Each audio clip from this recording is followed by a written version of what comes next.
Hello everyone, welcome to my channel, That Model Railway Guy, and welcome to the very first episode of Model Railway Basics, a new series where I'll be showing you the skills and techniques you need in order to build your own model railway.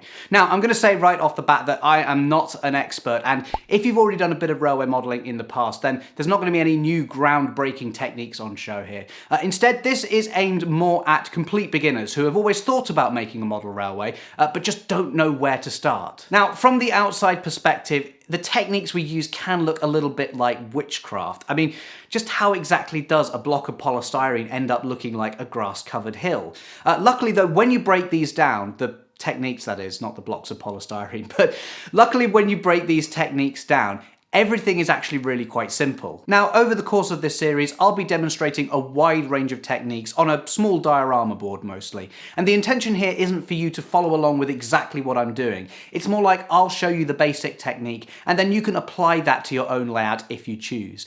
There's also a lot of flexibility in all these techniques as well, so don't feel like you have to follow them exactly. You can adapt them and work out what works best for you. So remember, there is no rule book. So with all that said, it's time to get started, and where better to start than with building a baseboard. Now, every model railway needs a good flat surface to be attached to, but building a baseboard is where a lot of people immediately get stuck because they feel like they don't have the necessary woodworking skills to make one themselves. Now, you can buy pre-made baseboards which are just ready for you to lay your track on, or nowadays you can even get laser cut kits which just slot together and then with a bit of glue you have a baseboard complete.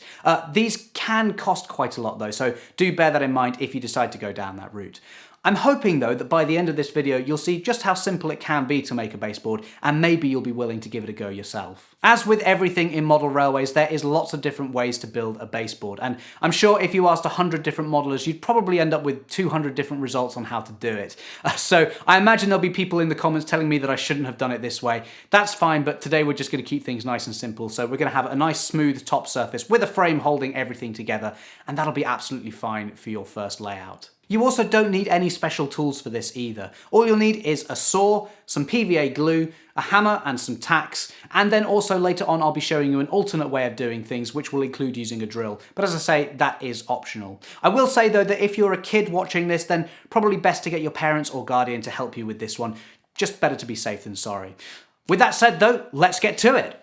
So the wood I'll be using for the top surface is 9mm thick plywood, which is used pretty commonly for model railways. You can also use MDF too. Proper railway modelers will tell you off for doing this, but if you're just building a layout for your first train set, it'll be fine. If you have a choice though, definitely go for plywood.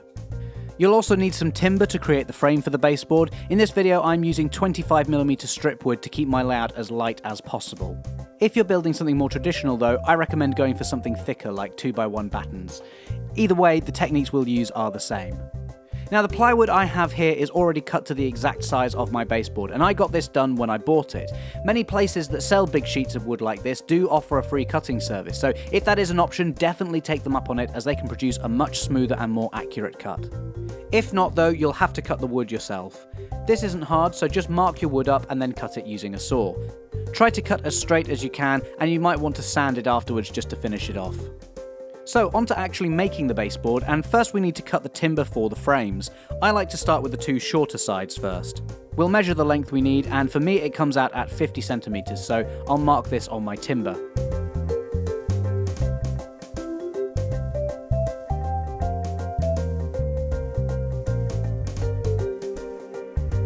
And then cut it using a saw.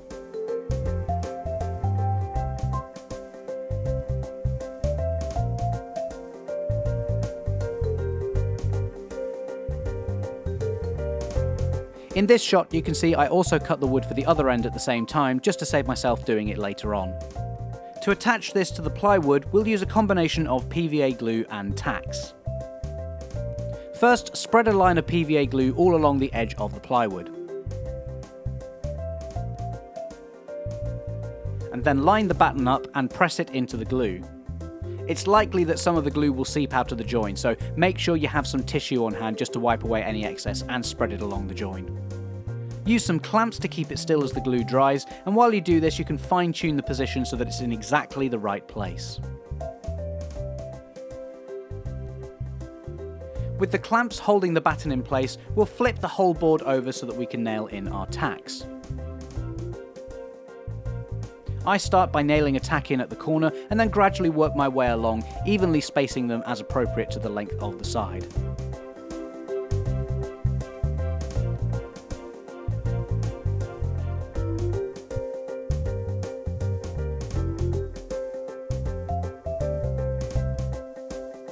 Make sure as well that you're using tacks that are long enough to go through both the plywood and then a decent amount into the frame as well.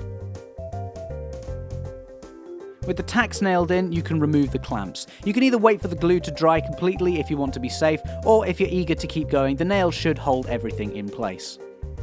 We'll then follow the exact same process on the other end of the board.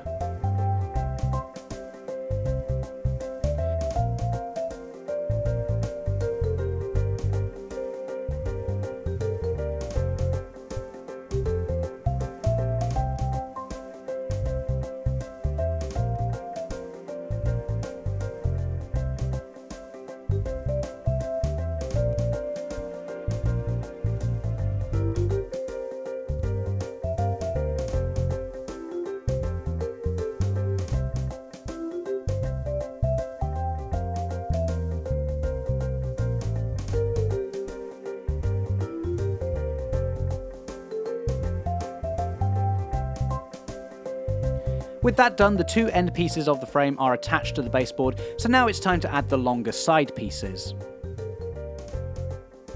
Remember, they won't be the length of the entire board this time, as you'll need to account for the space taken up by the two pieces of timber on each end.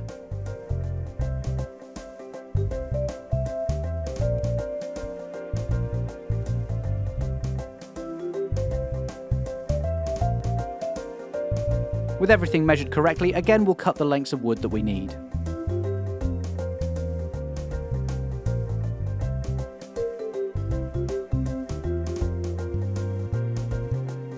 In the same way we did previously, we'll now spread a line of PVA all along the edge of the plywood.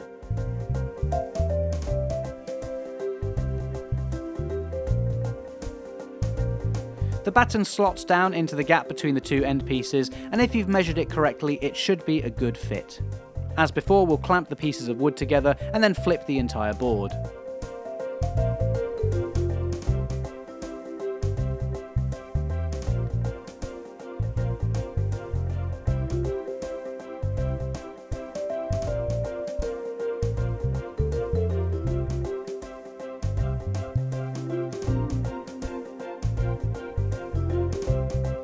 Just like before, we'll nail in some tacks along the side of the baseboard to hold the frame in place.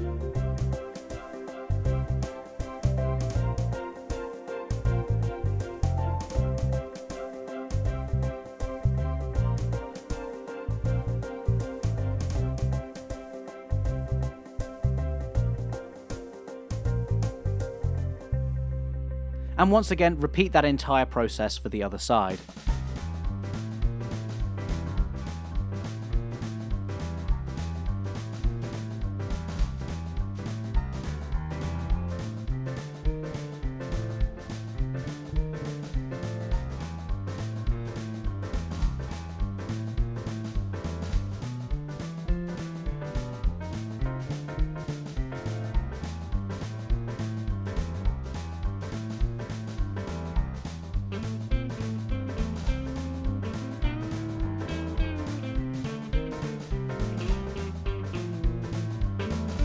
As you can see, we now have an entire frame in place, and our baseboard is almost complete. Just to finish it off though, let's add some bracing to stop the board from twisting or warping in the future. For this baseboard, I've opted to have two cross braces spaced evenly. Don't forget to make use of the pre-cut ends as much as possible when cutting your wood, and this way the nice smooth edge doesn't go to waste. Once again, we'll then cut some of our timber down to the correct size.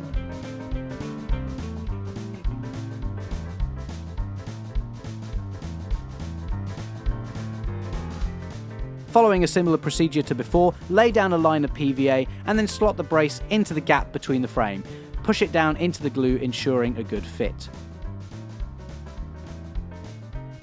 If you're planning to motorise the points on your layout, then make sure you don't put these braces in a place where they'll interfere with the motors. It's much easier to adjust the spacing now than it is to have to work around these after you've laid your track.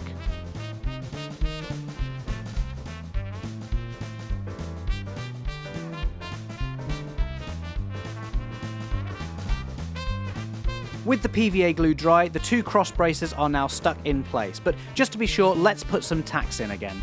To do this, make 2 marks on the side of the baseboard that shows where each brace is.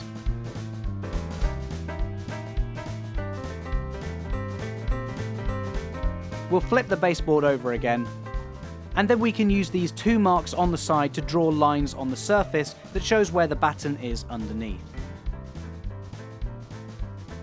You don't need to be 100% accurate here, it's just to give you a rough idea of where each brace is so that you nail into that and don't just go straight through the plywood top.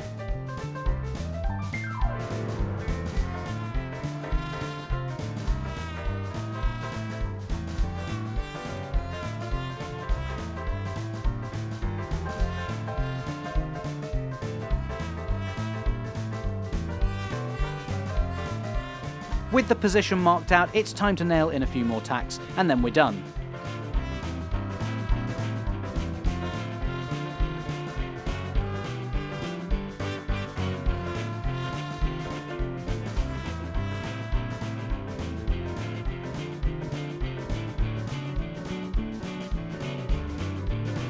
And with that, you can see our baseboard is now complete. As a complete alternative, if you prefer working with screws, you can also use those to assemble a baseboard too. Again, proper modelers will probably tell you off for doing this, but I did it on a few of my early baseboards and I've never had any problems. So to do this, we'll clamp our 2 pieces of wood together just like before, but this time we'll drill a pilot hole where we want each of our screws to go. I'd recommend drilling all of the pilot holes first so that you're not constantly having to change drill bits. After drilling those, use a countersink drill bit to open them up. This will simply allow the screw to sit flush to the baseboard when you screw it in. By the way, you don't need to use a hand drill like I am here, I just did this to save me changing the drill bits as often. With the pilot holes opened out, place a screw into the hole and tighten it up using the drill.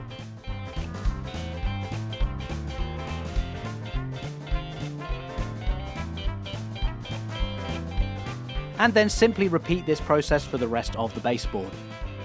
The first method is obviously the preferred way of doing things, but if for some reason you'd rather use screws, then it can be done. I've found it takes a bit longer to do it this way, but if you take care and do it right, it'll be just as sturdy as the previous method.